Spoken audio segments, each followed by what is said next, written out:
You ask Tiger to solve. This deals with linear equations with one unknown. The final result is x equals 5. Let's solve it step by step.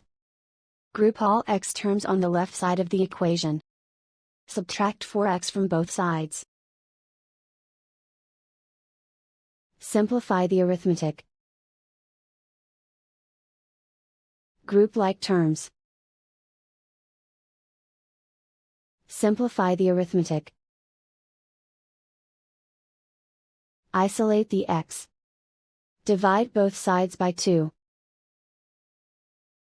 Simplify the fraction. Find the greatest common factor of the numerator and denominator.